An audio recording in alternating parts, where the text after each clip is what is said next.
The Untouchable True School Sports Empire proudly presents something the boxing game's missing. Hey, what's going on? It's your boy BT, and I came here to talk some boxing with the thousands of True School Sports subscribers. Now, there was some beef. Yes, this real beef, bruh. Real beef. There was some beef in women's boxing this past weekend. As Yokosta Valle, she had her big fight, her unification fight with the Argentinian Evelyn Bermudez, and she's become a world champion, a unified world champion in another weight class. You know, she's now the IBF and WBO light flyweight champion. This is all coming off the heels of her in her last fight. She just became the IBF and WBO champion at minimum weight at 105. So she's been unified champion at 105, unified champion at 108. Yokosta Valle's stock is rising quickly and swiftly in women's boxing because, for one, she's got a great educated pressure style that's fun to watch. She brings entertainment value, much like Seniesa. Very easy on the eyes, so that obviously gets her some brownie points with people. You know, my good buddy Jairo, shout out to Jairo. He's been calling this potential matchup between Seniesa Estrada and Yokosta Valle for like well over a year. He's been calling it the sexiest fight in boxing, and I concur. I think it'll be that and then some. But you know, there's a lot of history there with these two because when Seniesa Estrada was with Golden Boy Promotions, she was trying to secure those big fights, unification fights with the likes of Yokosta Valle, with the likes of Yesenia Gomez. And now she's not on Golden Boy anymore. Golden Boy assigned Yokosta Valle in efforts to try to replace her, and they're trying to build her up as an attraction in the Southern California area. And obviously, Seniesa's going to feel some type of way about that because she's, one of Southern California, LA's very own. And she really wants that fight. So she took to Twitter, and I'm going to read you guys some of her tweets, and we'll dissect from there and talk about the aftermath of all this. So she actually tweeted it twice. So before the fight, she put out a tweet about 4 hours before the fight. And she told her, she said, I quote, "Somebody translate and tell Yokaka," because she to play on words, Yokosta, Yokaka. She called her Yokaka. "Somebody tell Yokaka that Superbad isn't scared of anyone.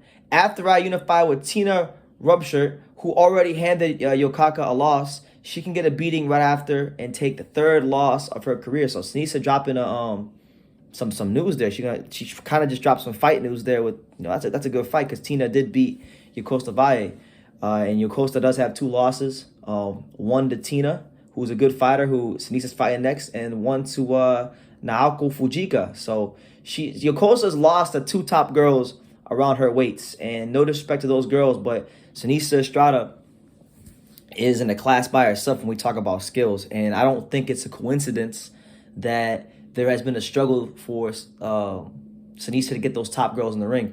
Now, after the fight was done, she said, I quote, "While watching Yokosta and Bermudez go at it, all I kept thinking was, man, I'm skilled as fuck." And she is. I already talked about that in my last Seniesa Estrada video when I reviewed her last fight with Jasmine Viriano. I broke that down in great detail about how skilled and how smart she is. She really is.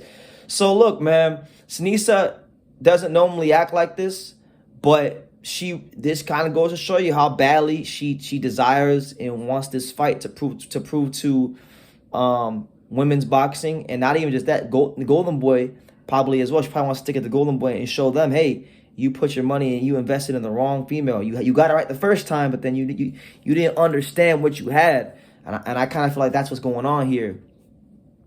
So I like this. I like the fact that Yokosta Valle is starting to get some buzz, because the reality is, like I've said, Seniesa Estrada, she's no spring chicken. She's 30 years old now, so she needs to get those legacy-defining fights. And there's been an issue for years with, number one, her getting fights, and number two, if she did get the fights, like, who were her rivals going to be? There really wasn't too much concern so far as rivals. So it's good that there's girls around her weight that are starting to get some hype, like Yokosta Valle. Kim Clavel's got a fight coming up here in a couple days. That's really, to be honest with you guys, like, I know she's going to fight Tina. Tina's a good fighter. I know Yokosta Valle is a good fighter who could give her some problems and maybe take her to some deep, dark places. But, man, the only girl I think has a snowball's chance in hell of beating Seniesa Estrada, from what I've seen from the tape I reviewed, is Kim Clavel. So I kind of just want Seniesa to beat up on Tina, beat up on Yokosta, And I want Kim Clavel to take care of her business because I think Kim Clavel is the real deal. I think Kim Clavel's boxing skills are so good, they're so crazy that that's the only person I think that could beat Seniesa, our boxer. She got the feint, she got the angles, she got the slickness to really give Seniesa some problems. So to me, that's like the fight in around her weight for Seniesa. But you know, obviously the Tina Rumsher fight is good. Yokosta Valle fight would obviously be great because there'll be a lot of I feel a lot for Seniesa to prove, and more for Yokosta than anything because you know I got people telling me that I'm even starting to see it on Twitter. I've had a couple people tell me, and even I've been seeing it on Twitter. Like there's people that are actually starting to believe that Yokosta Valle is better than Seniesa Estrada. And listen, if you don't learn now, you're gonna learn later. So the best thing you could do is to bet against Seniesa. If you bet against Seniesa Estrada, you're an idiot. You're an idiot. Because, like I said, man, she's one of the smartest fighters in boxing. Her skills, her IQ, and her understanding for the sport, when we talk about women's boxing, it's just on another level from, you know, all the fighters in women's boxing. And that includes even the great ones. Like, I always say, like, she's on the same level IQ-wise as a Claressa Shields, you know, and that's how highly I rate her. So, you know, she just needs the opponents to prove it. And God willing, in 2023 and 2024, listen, for me, I'm praying to God her next 3 fights are Tina Rumsher, Yokosta Valle, Kim Clavel. And I think she beats them all. And then she'll cement her place as, you know, the best women's boxer in the world. Because skill-wise, I think she's there. She's not going to ever catch up to Claressa Shields as far as accomplishments because no women's fighter will. It's just what it is. But I think she can still validate it with the big fights. So I'm looking forward to seeing how that plays out. But yeah, that's the news. I don't want to ramble too much longer. Seniesa Estrada making her thoughts, her intentions be known that she wants all the smoke with Yokosta Valle in 2023 and beyond. So yeah, leave your comments down below. Make sure you guys take the time to subscribe. And like I say in every single one of these videos, you can love me or you can hate me. But I'm just a kid from Daniel. So until next time, take care, guys.